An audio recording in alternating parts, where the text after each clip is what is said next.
예수님이 하셨던 비유의 말씀에는 공통점이 있습니다.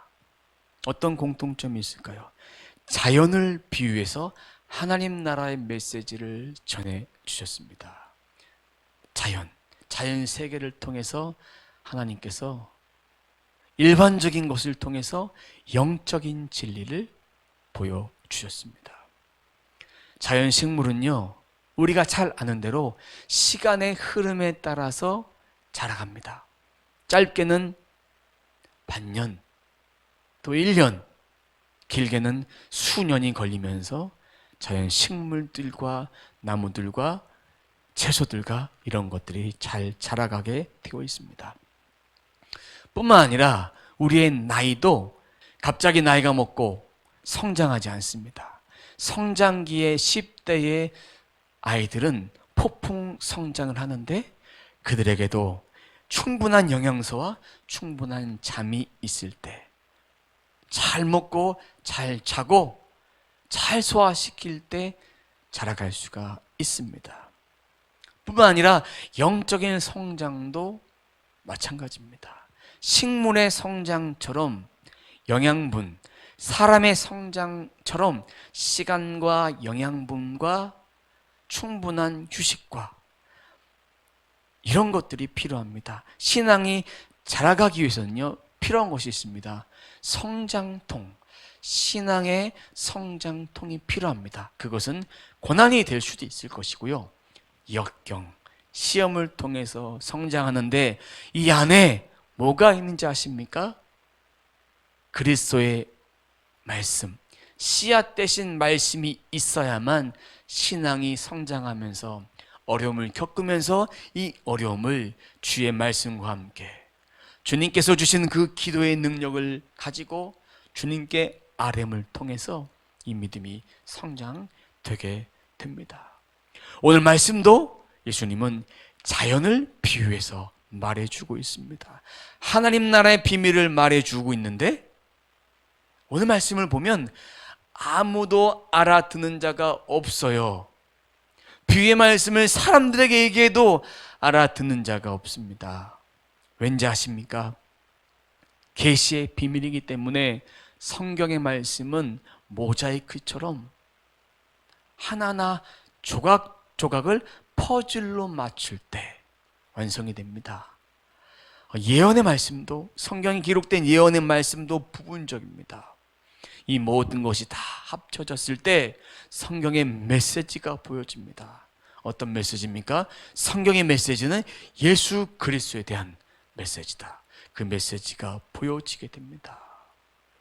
30절 같이 말씀 보면 또 이르시되 우리가 하나님의 나라를 어떻게 비교하며 또 무슨 비유로 나타낼까?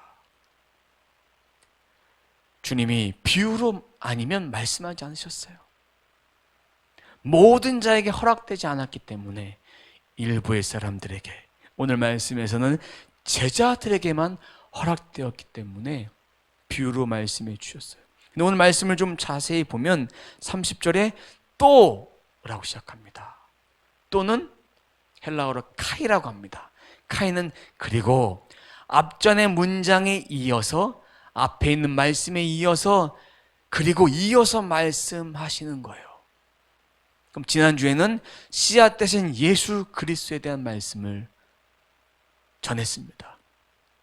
그 말씀과 이어서 그 말씀이 씨앗 대신 예수 그리스도께서 추수 때가 이르면, 앞으로 추수 때가 오면 그 추수에 심겨진 것을 추수해서 알곡과 가라지를 갈아낼 것이다, 이런 말씀이었죠.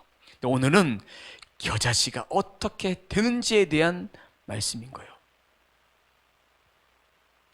지난주에는 심령에 새겨진 씨앗이 열매가 자라는 것, 이제는 땅에 씌어진 겨자씨가 자라서 열매를 보이는데 풍성하게 보여지는 것, 외적인 열매가 무엇인지를 하나님 나라를 보여진 것으로 설명해 주고 있는 것입니다.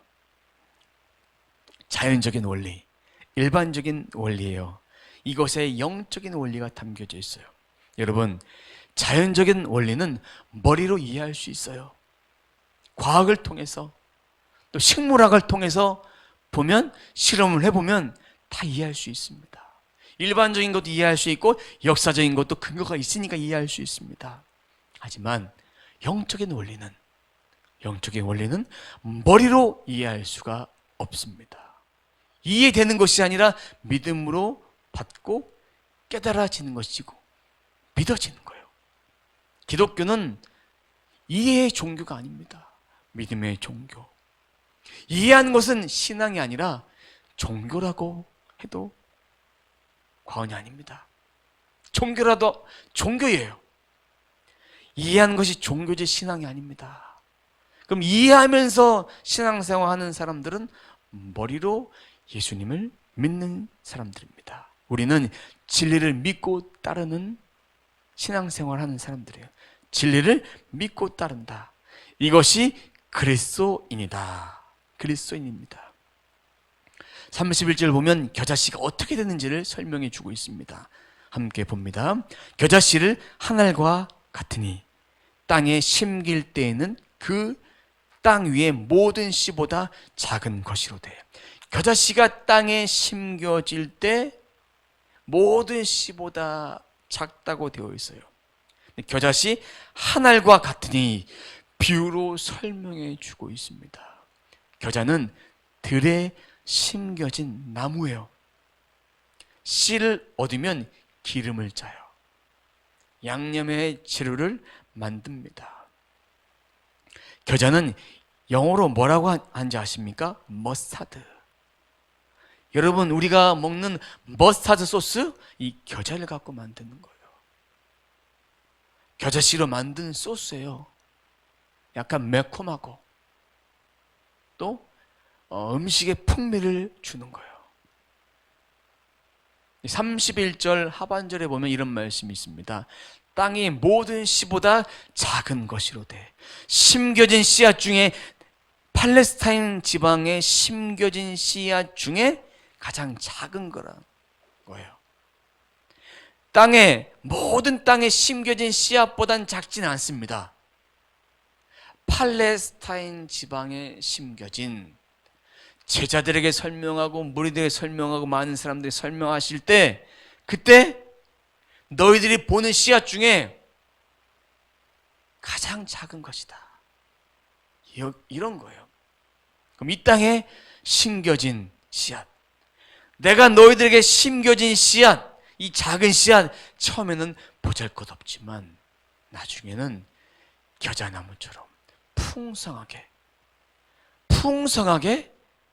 자라게 될 것이다. 이것에 대한 비유의 말씀을 보여주고 있는 것입니다.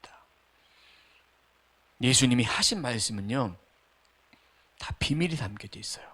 시크릿. 비밀이에요. 아무에게나 알려주지 않는 것인데 들을 귀 있는 자만이 들을 수 있는 거예요. 마음을 열고 믿음을 향해서 믿음으로 고백하는 자만이 들을 수 있는 거예요. 이거를 정리해보면 예수 그리스도를 영접한 자만이 말씀을 깨달을 수 있고 말씀을 들을 수 있다라는 것이죠. 그럼 겨자씨가 어떻게 됐을까요? 32절 함께 봅니다.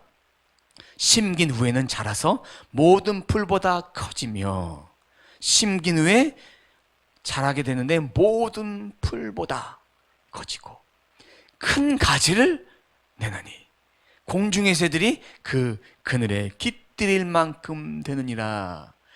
얼마나 크면 새들이 그늘처럼 쉬었다 가는 거예요. 새들이 이렇게 큰 나무에 쉬어 있듯이 집을 짓고 살듯이 그렇게 그늘이 돼서 역할을 하는 것입니다. 겨자씨에 심겨진 것이 풍성한 나무가 돼서 3, 4m의 높이에 가량 되는 큰 나무. 3, 4m의 높이지만 겨자씨는 클 때 그 정도만 크고 옆으로 큽니다. 노란 빛을 발하면서 그런 나무로 크게 됩니다. 줄기는 사람 팔뚝만큼, 제 팔뚝만큼 그렇게 굵은 가지를 내면서 크게 되는 것입니다. 그럼 새들에게 그늘을 제공한다면 사람들에게도 그늘을 제공해요. 그럼 겨자씨가 심겨지는데 얼마나 걸릴까요? 자라는데 얼마나 걸릴까요?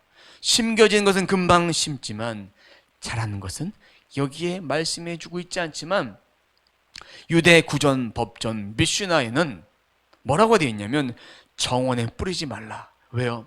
순식간에 자라기 때문에, 순식간에 퍼지기 때문에. 잡초처럼 우리나라에는 잡초라는 식물이 있지만 그 잡초는 씨앗을 뿌리지 않아요. 그런데도 그 잡초는 자랍니다. 제초 작업을 해도 없애버려도 그 잡초는 금방 자랍니다. 마찬가지로 이 씨앗 중 가장 작은 씨앗 겨자씨가 뿌려지면 순식간에 자라버리는 거예요. 옆으로 퍼져요. 씨앗에 비해 작은데 순식간에 자라니까 작은 씨앗의 대명사로 불리기도 합니다. 보세요. 32절 상반절에 심긴 후에는 자라서 모든 풀보다 커지며, 모든 풀이 상대가 안 된다는 얘기예요. 점층적인 요법을 사용하셨는데, 그러면 예수 그리스도의 말씀이 내게 임하게 되면 그는 자라가게 된다, 이런 뜻이죠. 하늘나라의 비밀을 아는 자는 계속해서 성장하게 된다. 주님이 책임져 주신다. 겨자씨가 모든 풀보다 커지듯이 예수 그리스도의 말씀이 점점 퍼져나가는 거예요. 우리가 복음을 듣게 된 거예요. 주님의 말씀을 통해서, 그 능력을 통해서 점점 퍼지는 효과를 통해서 우리가 주의 말씀을 듣고 이 말씀을 통해서 우리들에게 주신 말씀이 또 다른 사람들에게 전달되어지고 우리가 믿음의 삶을 살아가게 되는 것입니다. 공중의 새들도 그늘의 역할들을 하니까 그늘에 쉬어가는 거예요. 예수님이 우리들에게 그늘 되어주시고, 우리들에게 피난처가 되어주시고, 우리들에게 반석이 되어주시고, 우리를 지켜주시는 그런 생명의 구원자, 나무 되시는 분, 쉴만한 물가 되시는 분이, 푸른 풀밭 되시는 분이 예수 그리스도이십니다. 예수님을 흔히 우리가 말할 때 노아의 방주를 상징할 때 노아는 예수 그리스도를 상징한다 하면서 방주는 교회다, 예수 그리스도다, 이렇게 말합니다. 삶의 짐이 무겁고 버거울 때마다 예수님께 아뢰는 거예요. 우리의 짐이 버겁고 무거울 때마다, 힘들 때마다 나의 짐을 맡기면 예수님이 그늘 되어주신다, 안식터가 되어주신다. 생명력 넘치는 씨앗이 내 안에 자라서, 내 삶에 자라서 모든 영역에 그 씨앗이 뿌려져서 자라게 되면 나에게 주님은 은혜로 모든 것들을 다 덮어주신 분이에요. 예수님이 그만큼 이 땅에서 우리들에게 뿐만 아니라 이 땅의 모든 사람들에게 말씀의 씨앗이 심겨져서 그 그늘 아래 있기를 원하시는 것입니다. 이러한 비유를요, 해석이 없이 알아들을 수 있을까요, 없을까요? 알아들을 수가 없어요. 설명해 주지 않으면 겨자씨처럼 그렇게 커진다, 하늘나라가 이것이다, 이게 뭐예요? 이렇게 여길 수밖에 없습니다. 하지만 이 말씀들을 제자들에게 해석을 해주셨어요. 많은 비유를, 이 밖에 많은 비유를 설명해 주셨어요. 마가복음 외에 복음서에도 비유의 말씀이 더 나옵니다. 이 말씀들을 예수님께서 제자들에게, 많은 사람들에게 전하셨는데, 그럼 비유의 말씀을 들을 대상은 두 가지 대상밖에 없습니다. 하나는 예수님의 제자, 하나는 무리들, 예수님을 따르는 추종자들, 두 가지 대상밖에 없습니다. 비유에 대한 해석은 제자들에게만 해주셨다. 누구요? 제자들에게만. 34절 하반절에 보니까 그 제자들에게 모든 것을 해석하시더라. 이 앞에 구절 보면 다만 혼자 계실 때에 그 제자들에게 모든 것을 해석하시더라. 이 얘기는 제자들과 예수님이 함께 계실 때에 그때 비유의 말씀에 대한 뜻을 해석해 주셨다라는 것입니다. 제자들에게 하나님 나라의 비밀이 허락되었습니다. 그 근거가 오늘 말씀 34절 뿐만 아니라 세 구절 더 근거가 있습니다. 4장 9절, 11절, 23절 제가 한번 읽어보도록 하겠습니다. 9절입니다. 또 이르되 들을 귀 있는 자는 들으라 하시니라. 11절 이르시되 하나님 나라의 비밀을 너희에게는 주었으나 외인들에게는 모든 것을 비유로 하나니 너희에게는 제자들에게는 주었으나 외인들에게는 다른 사람들에게는 주어지지 않았다. 23절 들을 귀 있는 자는 들으라.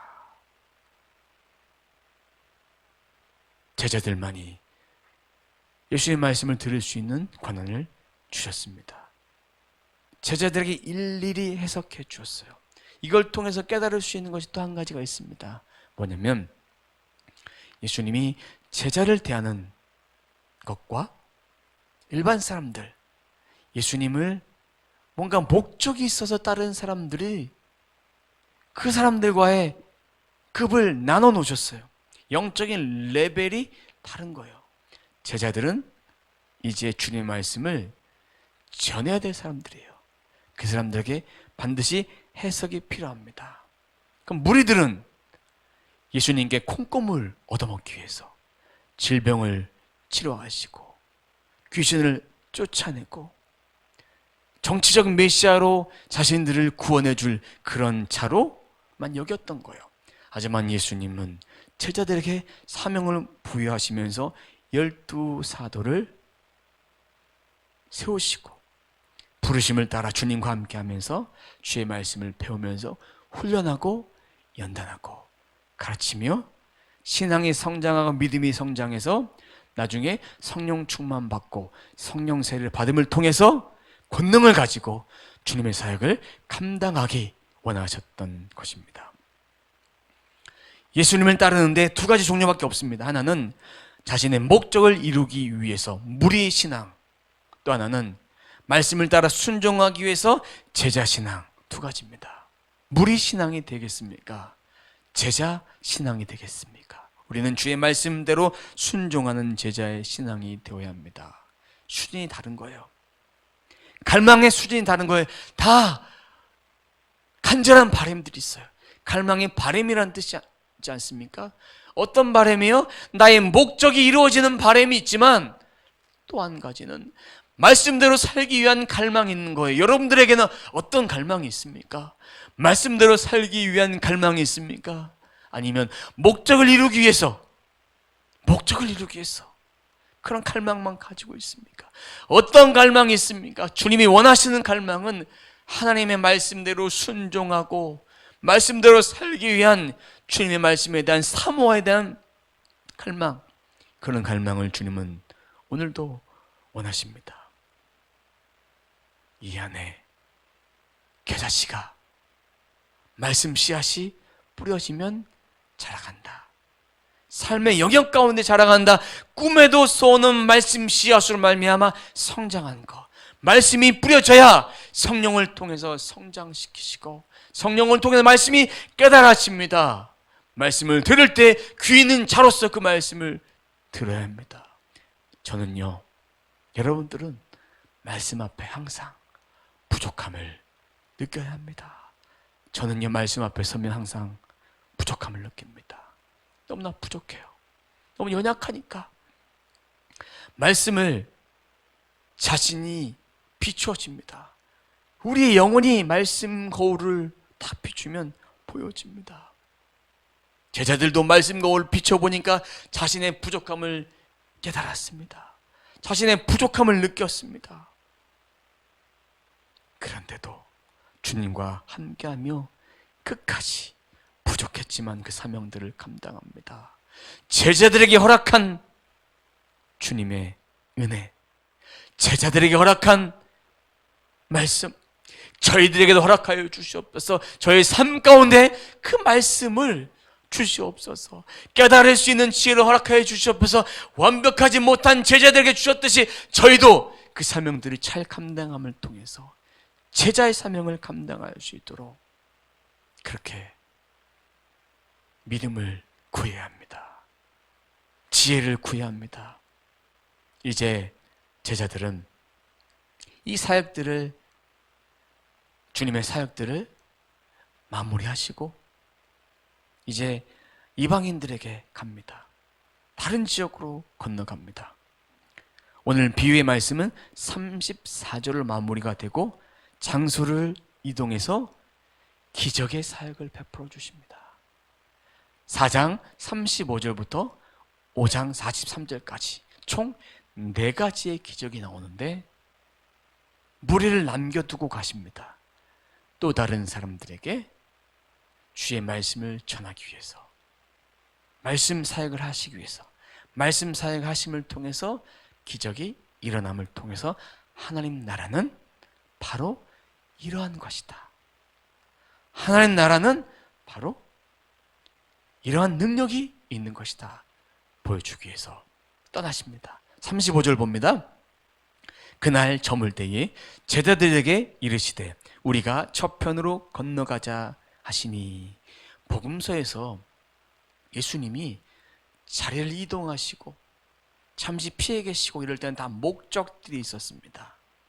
예수님께서 핍박을 받을 때 잠시 피해져 있었던 것은 아직 예수님의 때가 지나지 않았기 때문에, 근데 지금은 이방인들에게, 더 많은 이들에게 복음을 전하기 위해서, 이 무리가 지금 비유의 말씀을 전했던 무리가 소중하지 않아서 그런 것이 아니라 또 다른 사람들에게 복음을 전해서 많은 사람들이 예수 그리스도를 믿고 구원받을 수 있도록 메시지를 전하는 것입니다. 근데 예수님께서 날이 저물 때 움직이셨어요. 날이 저물 때. 왜 날이 저물 때 움직였을까?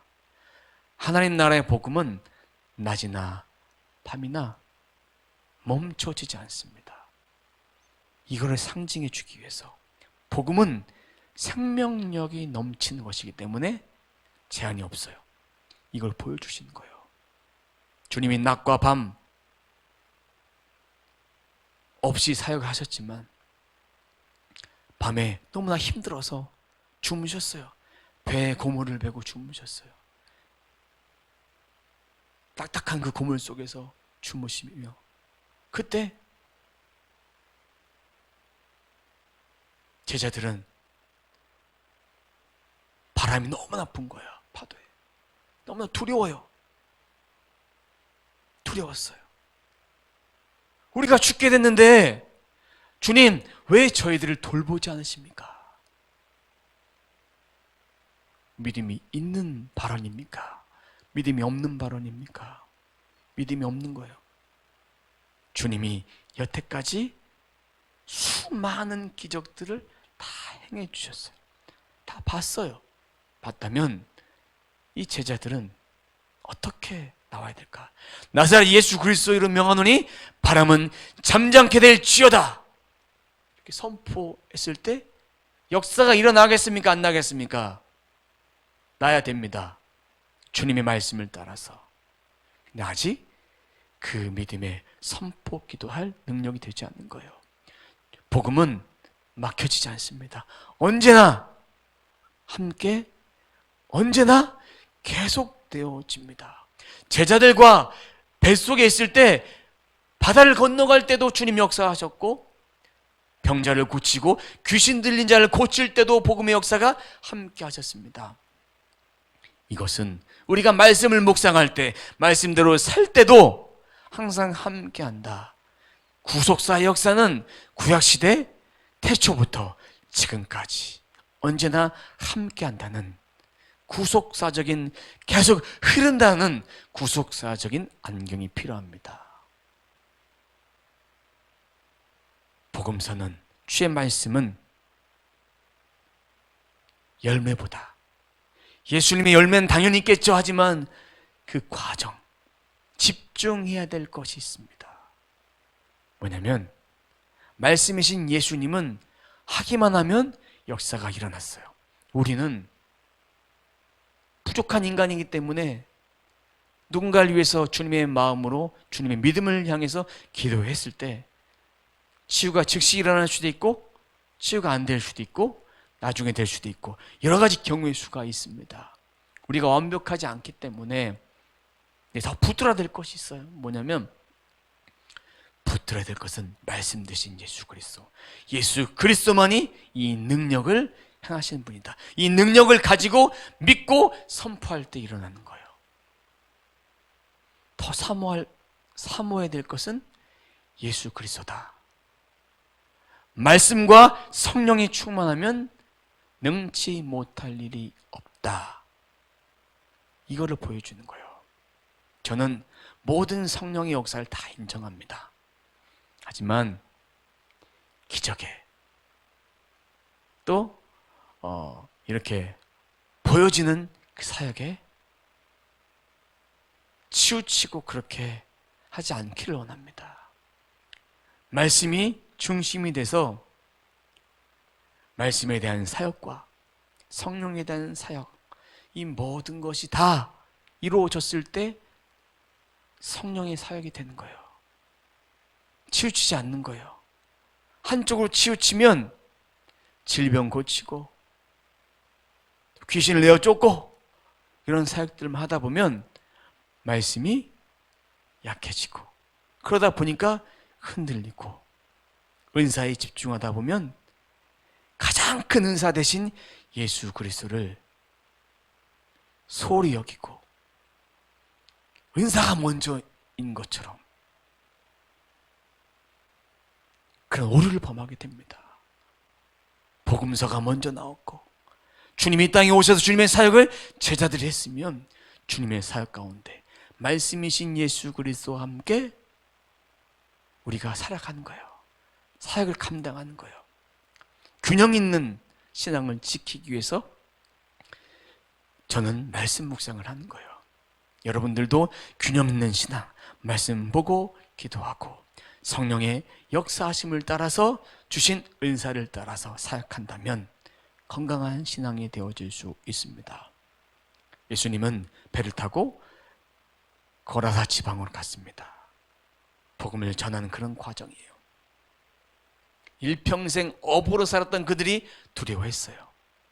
그들이 믿음이 작다.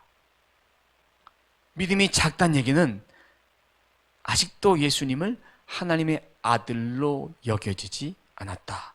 메시아로 여겨지지 않았다는 것입니다.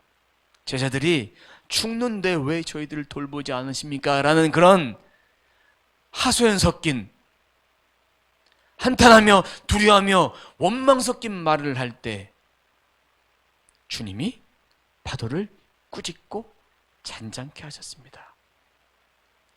파도 속에 주님이 함께 하셨다는 것은 두 가지 의미가 있습니다. 하나님의 돌보심이 있다. 예수님과 함께하면 안전하다. 그 결과로 바람을 꾸짖고 파도가 잔잔케 되었습니다. 이때도 제자들은 이것을 보고 어찌 바람이, 어찌 파도가 이렇게 순종하는가, 여기에 대한 의구심을 가지며 또한 경외심을 가지며 그런 행동들을 보여주고 있습니다. 다 체험했어요. 믿음의 역사를 체험했는데도 아직도 멀었던 거예요. 예수님은 말씀으로 복음을 전하셨어요. 귀신을 쫓고 치유사역을 하셨습니다. 제자들은 더 배워야 합니다. 성령의 충만함을 받아야 됩니다. 모든 사역을 다 해야 됩니다. 그러니까 다 보여주신 거예요. 39절 말씀 함께 봅니다.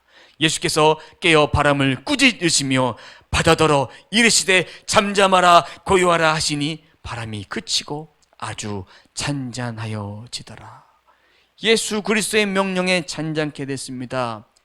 제자들의 믿음 없음을 또 꾸짖어 주셨습니다. 주님이 우리들에게도 믿음 없음을 꾸짖어 주시면서 너는 은혜를 받았는데, 체험도 했는데, 기도 응답도 많이 받았는데, 금식 기도도 하고 예배를 통해서 감격을 누렸는데 너는 왜 어려워지면 믿음이 그렇게 흔들리니? 너는 나를 믿긴 하는 거니? 이렇게 물어보신다면, 너는 매주 예배 드리면서 왜 나를 아직도 믿지 못하고 믿음이 흔들리지? 왜 흔들려 있니? 인간은 연약함과 불완전함이 있습니다. 우리들에게 그 어떤 것보다 필요한 것은 믿음입니다. 흔들리지 않는 반석 위에 세워진 믿음, 말씀과 기도로 나아갈 때 반석 위에 지어진 믿음이 됩니다. 사랑하는 성도 여러분, 우리에게 필요한 것은 뭡니까? 믿음이에요. 하나님 나라의 비밀을 받은 자로서 그 믿음을 따라 이제는 믿음대로 살아가야 합니다. 겨자씨 심겨져서 숲이 울창하게, 우리의 주위에 겨자씨가 다 숨겨져 있는 거예요. 말씀 씨앗이 다 숨겨져서 우리들에게 뻗어가서 우리가 쉴 수 있는 역할들을 주님이 행하신 거예요. 말씀 씨앗이 뿌려져서 알곡이 되어지고, 겨자씨가 온통 다 뿌려져서 겨자씨 대신, 씨앗 대신 예수 그리스도가 뿌려짐을 통해서 우리가 주님 안에 평안을 누리고 소망을 누리고 그 안에 주님 때문에 행복한 삶을 살아갈 수 있습니다. 여러분, 들을 귀가 준비되었습니까? 잘 듣고 잘 순종하고 잘 적용하면 됩니다. 바람도 꾸짖으신 능력의 주님께서 그 이름 자체에 능력이 있습니다. 고로 말씀의 능력이 있습니다. 우리가 능력이 있는 것이 아닙니다. 우리가 누군가를 위해서 기도해준 낫다, 우리가 능력이 있는 것이 아닙니다. 예수 그리스도를 보여주기 위해서, 예수 그리스도를 믿기 위해서 누군가를 위해서 기도해줬는데 기도한 대로 됐다. 그건 주님의 능력이 있으신 거예요. 주님이 그 기도를 받으시고 주님이 역사하신 것입니다. 정리하면 우리들에게 필요한 것은 오직 믿음이다. 오직 믿음. 세상과 타협하는 믿음 버리십시오. 진짜 믿음으로 살기 위해서 말과 행실에 있어서 그리스도인답게 살아야 합니다. 우리 자신을 돌아보고 반성할 수 있는 시간들을 가져야 합니다. 하나님 앞에 진정한 예배자로 살고 있습니까? 매일의 삶이 예배가 됩니까? 예배가 되지 못합니까? 예배가 되지 못한다면 저와 여러분들은 회개해야 합니다.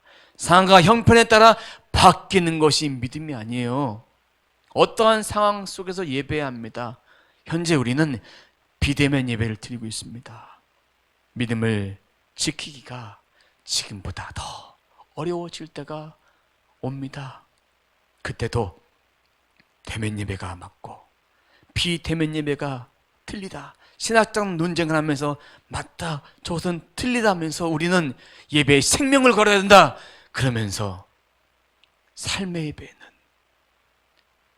삶은 개차반같이 살면서, 삶 속에서는 주님을 모르고 살아가면서 진정한 예배를 드리지 못하면서, 주의 말씀을 묵상하지도 않으면서 주의 말씀대로 살지 못한 우리 자신을 먼저 바라볼 수 있어야 합니다. 대면 예배 포기할 수 없습니다. 포기해서는 안 됩니다. 그러나 지금 논쟁거리가 되지 않습니다. 이것을 고수한다고 예배자로 살아가는 거 아닙니다. 여러분이 지금 드려진 이 예배가 예배자로 살아가기 위한 시작이지, 주님과 함께 한다면 우리가 어디 있든지 예배할 수 있습니다. 선교지에서 병상에 누워있는데 예배할 수 없는 상황이 있는데 교회를 가려면 수십 시간을 가야 되는데 그때도 이렇게 고수하겠습니까? 주님은 우리들에게 중심을 원하십니다. 마음을 원하십니다. 믿음을 원하십니다. 이 믿음을 우리가 살아내야 합니다. 마지막 때를 살아가는 우리들, 주님이 이제 오실 때가 얼마 남지 않았습니다. 오실 때가 언제인지 오직 아버지만 아시지만 우리는 변함없는 믿음을 지켜야 합니다. 비유의 말씀을 통해서 말씀을 받은 제자로서 폭풍을 가르며 폭풍을 잔잔케 하신 예수 그리스도의 말씀을 통해서, 말씀 되신 예수 그리스도를 통해서 우리의 믿음은 금은 녹아지지만 우리의 믿음은 없어질 그것보다 귀하다는 것을 늘 기억하며 반복합니다. 승리는 이미 보장되어 있습니다. 예수님은 승리하셨습니다. 우리는 그 길을 따라가면 됩니다. 편안하게 교회에서 예배드리고 찬양했던 그 시간을 돌아보면 감사해야 합니다. 어쩌면 이제는 마스크가 우리의 필수품이 되어지고 우리의 피부치가 될 수도 있어요. 코로나가 언제 끝날지도 모르는 상황입니다. 그 상황 속에서 언제까지 지금 있는 신세 한탄만 하시겠습니까? 내가 있는 곳에서 예배하며 초대교회 신앙을 바라보며 죽음을 무릅쓰고 예배했던 그 모습들을 바라보며 내가 드려진 이 예배 현장 가운데 목숨을 걸고 예배하며 그렇게 나아갈 때 주님께서 우리들에게 끝까지 이겨낼 수 있는, 환난 가운데 이겨낼 수 있는 그 믿음을 더해주십니다. 이길 수 있는 비결은 말씀으로 날마다 엎드려지는 거예요. 말씀 안에 있는 거예요. 그걸 통해서 성령의 충만함을 받고 흔들리지 않는 믿음으로 살아갈 수 있습니다.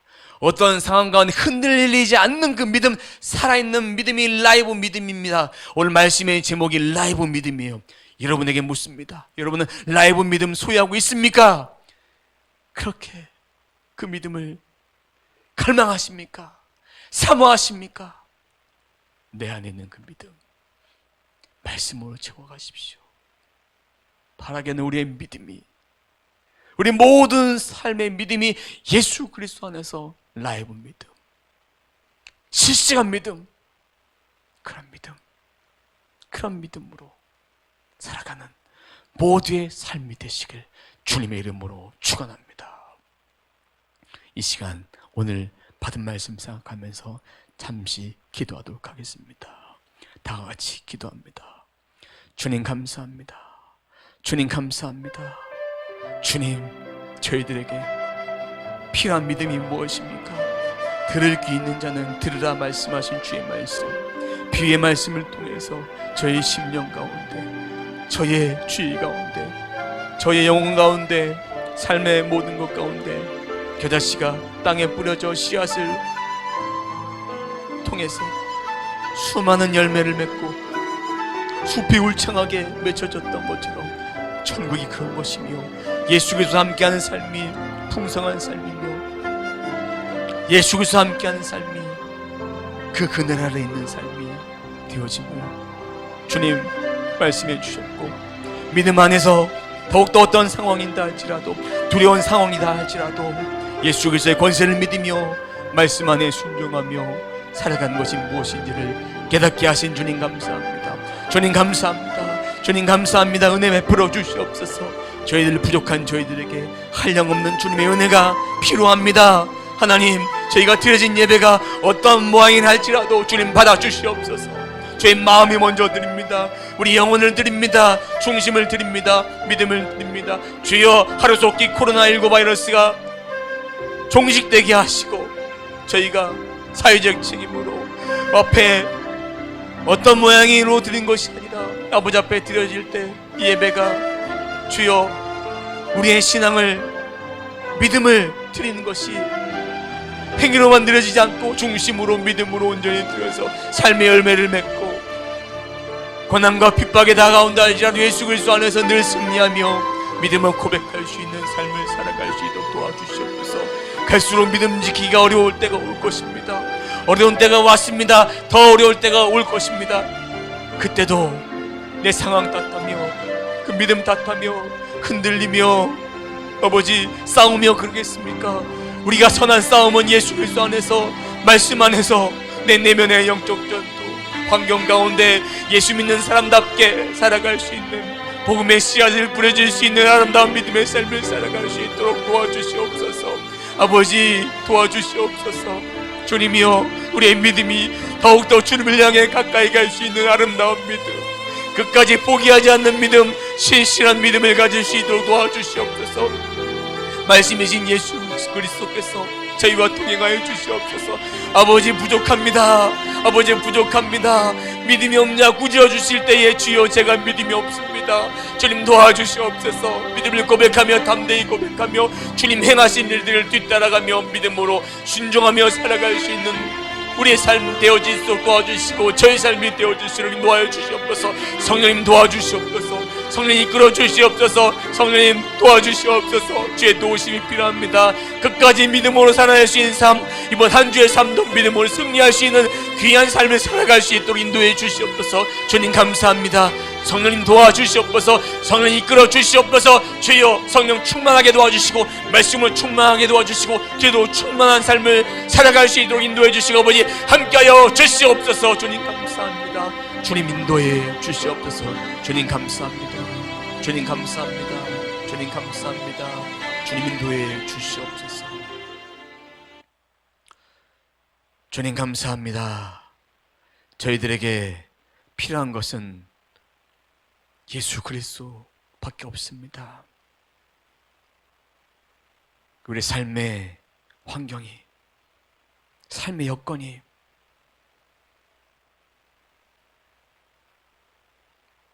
이것 때문에 주님 바라보지 못하는 것이 아니라 지금 있는 상황 속에서 내가 있는 곳에서 예배하며 내가 있는 곳에서 하나님의 영광을 온전히 드러낼 수 있도록 저희들의 삶을 주장해 주시옵소서.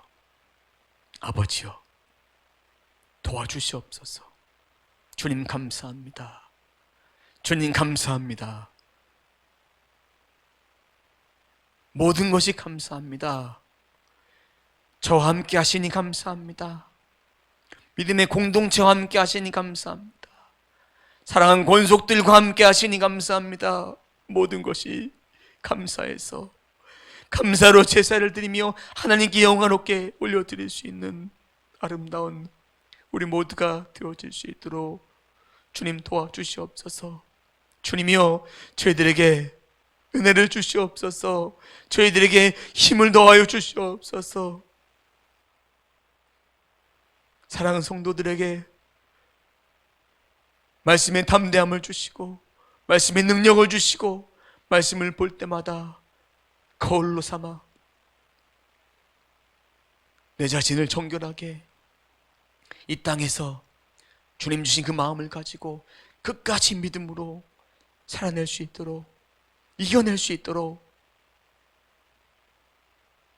그러한 용사로서 군사로서 삶을 살아갈 수 있도록 도와주시옵소서. 주님 감사합니다. 우리들에게 비유의 말씀을 해석해서 그 말씀의 뜻이 무엇인지 알려주심을 감사합니다. 또 우리들에게 있어야 될 믿음이 무엇인지를 깨닫게 하시니 감사합니다. 이 믿음으로 이번 한 주도 승리할 수 있는 삶을 살게 하여 주시옵소서. 감사합니다. 주님 감사합니다. 주님 감사합니다. 이 모든 기도 예수님의 이름으로 기도드립니다. 아멘.